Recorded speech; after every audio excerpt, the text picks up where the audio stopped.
धर्म की बातें कहते हैं नॉर्मली, है ना। अगर देखो देखा जाए तो दुनिया के अंदर बहुत सारे धर्म है ना, जिसमें हम नॉर्मली कहते हैं कि हिंदू है हमारे पास, है ना। हिंदू है, इस्लाम है, जैन है, बौद्ध है और ईसाई या क्रिश्चियनिटी है। ये धर्म हमारे पास आते हैं, ईसाई हो गया, तो ये सारे धर्म हमारे पास आते हैं। अगर हम ओवरऑल सेंस में अगर इसमें देखें तो सारे धर्मों की परिभाषाएं जो है वो अलग अलग है। आप देखेंगे कि जो हर व्यक्ति है जो या हर धर्म के अंदर जो बात मानी जाती है वो अलग अलग है। अब जैसे कि अगर हम हिंदुओं की बात करें तो हिंदू क्या कहते हैं धर्म के मामले में, हिंदू क्या कहते हैं परिभाषा में। अगर नॉर्मली देखा जाए तो हिंदुओं की जो परिभाषा आती है, जो धारण करे वो धर्म है, जो धारण करता है वो धर्म है। अब धारण करने का मतलब क्या है, अगर हमें धर्म की असली वो देखनी है परिभाषा, तो हमें उसके शब्दों में जाना पड़ेगा। हम नॉर्मली क्या करते हैं, जितने भी अगर आपने बात देखा होगा तो धर्म को ऊपर ऊपर से मानते हैं, लेकिन एक्चुअल में धर्म क्या है, उसके शब्द की व्याख्या को अगर हम पकड़े, ठीक है, शब्द की व्याख्या, शब्द की व्याख्या क्या कहते हैं। जैसे कि हिंदू के अनुसार मैंने भी बोला, जो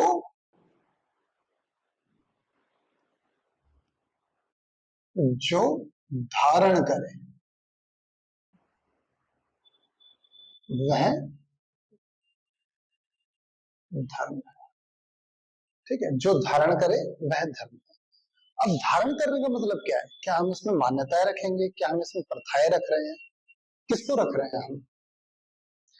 अगर हम इसमें आ रहे हैं मान्यताएं, ठीक है, धारण करें वो धर्म, क्या इसमें मान्यताएं हैं, मान्यताएं हैं या सार्वभौमिक नियम है।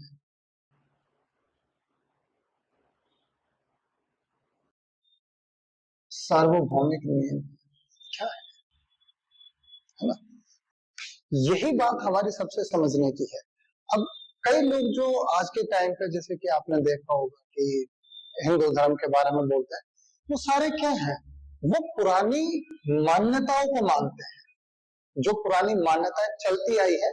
अब उसमें मान्यताओं में क्या होता है, मान्यताएं सही भी हो सकती है, गलत भी हो सकती है, समय और परिस्थिति के अनुसार बदलती रहती है मान्यताएं।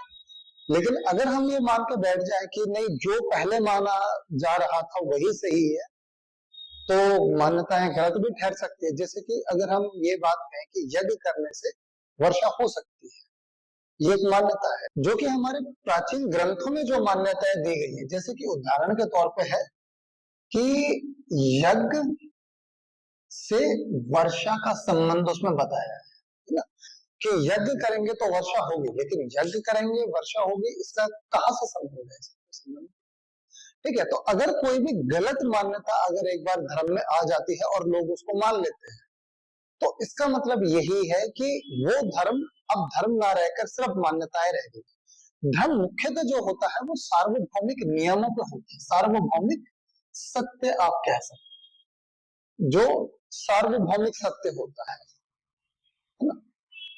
सार्वभौमिक सत्य, अब सार्वभौमिक सत्य क्या है,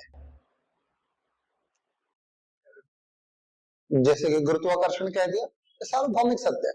अब हम किसी 6 मंजिल पे 10 मंजिल पे जाके किसी मुस्लिम को, हिंदू को, जैन को, पारसी को, क्रिश्चियन, किसी को भी अगर नीचे की साइड धक्का दे, तो क्या गुरुत्वाकर्षण या ग्रेविटी उन पे अलग अलग काम करेगी कि नहीं, वो मुस्लिम है तो उसको धीमे धीमे लाओ, या हिंदू है तो धीमे धीमे लाओ, ग्रेविटी तो सेम काम करेगी। तो जो सार्वभौमिक नियम बनते हैं, यानी जो प्राकृतिक जो नियम बनाए जाते हैं, ठीक, जो प्राकृतिक प्राकृतिक नियम जो होते हैं, ये आपके धर्म में जोड़े जाते हैं। अगर आप देखें कई धर्मों में आज के टाइम पे मान्यताएं बहुत अधिक लगा दी है। जैसे कि अगर हम एक इस्लाम की अगर बात करें, ठीक है, इस्लाम में शब्द आया है कुर्बानी, है ना, कुर्बानी। अब कुर्बानी का मतलब क्या है, इस्लाम में लोग बकरे की देते हैं, लेकिन असल में कुर्बानी जो होती है वो होती है अपनी बुरी आदतों से छुटकारा, अपनी गलत आदतों से छुटकारा, आदतों से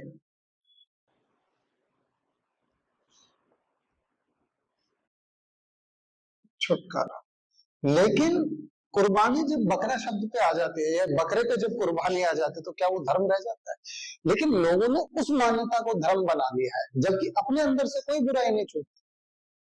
तो धर्म की व्याख्या जो मुख्यतः बैठती है वो बैठती है प्राकृतिक नियमों पे या सार्वभौमिक नियमों पे। जब उसके अंदर मान्यताएं आने लग जाए, मान्यताएं, समझ ले धर्म की मृत्यु हो चुकी है, धर्म की मृत्यु हो चुकी है। ये हमारा एक छोटा सा नियम बैठता है जिसमें हम कह सकते हैं कि धर्म की परिभाषा क्या है। अब अगर एक्चुअल में हम धर्म की परिभाषा कहें तो देखो हर धर्म के अनुसार परिभाषाएं अलग अलग है ना। मुख्यतः इसमें सार्वभौमिक नियमों से है, मुख्यतः इसमें आते हैं हमारे नैतिक कर्तव्य, नैतिक कर्तव्य, नैतिक कर्तव्य या आचरण, नैतिक कर्तव्य और आचरण, और आध्यात्मिक विकास, और आध्यात्मिक विकास। ये हमारे धर्म में शामिल होते हैं। अब किसी भी व्यक्ति का देखिए, अब चाहे आप इनमें से किसी भी धर्म के व्यक्ति की अगर बात ले लें तो अगर किसी व्यक्ति में नैतिक कर्तव्य नहीं है, आचरण नहीं है, तो क्या आप उसे धर्म मानेंगे? अब उदाहरण के तौर पे इस्लाम या हिंदुइज्म में जैसे आज के टाइम पे आप देखते होंगे बहुत सारे दंगे हैं, तो क्या आप उसे नैतिक आचरण या नैतिक कर्तव्य कहेंगे? मेरे हिसाब से तो बिल्कुल गलत है ना। लेकिन लोग क्या कहते हैं, हम धर्म को बचा रहे हैं, और धर्म को बचाने के नाम पर जो अनैतिक कृत्य किए जाते हैं, धर्म को बचाने के नाम पे जो अनैतिक कृत्य किए जा रहे हैं, हम उन्हें धर्म की श्रेणी में ही नहीं रख सकते। लेकिन मुख्यतः आजकल उन्हें तो धर्म बना दिया गया है। तो जो धर्म है, सबसे पहले आपको ये समझना है कि आपके अनुसार धर्म क्या है। क्या आपके किसी नैतिक कर्तव्य में किसी दूसरे का नुकसान है? ठीक है, किसी दूसरे का नुकसान। अगर किसी दूसरे व्यक्ति का नुकसान आपके किसी कृत्य की वजह से हो रहा है और आप उसे धर्म का नाम दे रहे हैं, तो वो धर्म कभी नहीं हो सकता। साधारण सा वक्तव्य है ना। अब समझना आपको पड़ेगा, मुख्यतः जो धर्म कहता है, चाहे किसी भी धर्म को आप ले लें, चाहे इस्लाम को लें, जैन को लें, बौद्ध को लें, सबसे पहले तो उसमें क्या होता है, व्यक्ति को आगे बढ़ाने की या व्यक्ति का विकास करने की क्षमता उसके धर्म के अंदर होनी चाहिए। अगर कोई व्यक्ति किसी दूसरे व्यक्ति का विकास नहीं कर पाता या उसकी वजह से उसका कुछ लाभ उसे प्राप्त नहीं होता, लाभ चाहे आर्थिक स्तर पे हो, आध्यात्मिक स्तर पे हो या व्यक्तिगत स्तर पे हो, अगर उसका विकास नहीं होता या उसको अगर कुछ बेहतर नहीं मिलता, तो वो किसी भी व्याख्या में धर्म नहीं कहा जा सकता। तो जैसे कि हमने इसमें देखा कि जो हमारी जो नैतिक कर्तव्यता है, नैतिक आचरण जो आता है, आध्यात्मिक आचरण जो आता है, वही हमारे धर्म की व्याख्या होती है ना। अब जैसे कि अगर हम बात कहते हैं, जैसे कि मैंने आपको थोड़ी देर पहले बताया था कि हिंदू जो धर्म है, धारण करे वह धर्म है। ठीक है, हिंदुइज्म क्या कहता है, जो धारण कर रहा है वह धर्म है। अब धारण में क्या क्या आ जाता है, आप क्या धारण कर रहे हैं?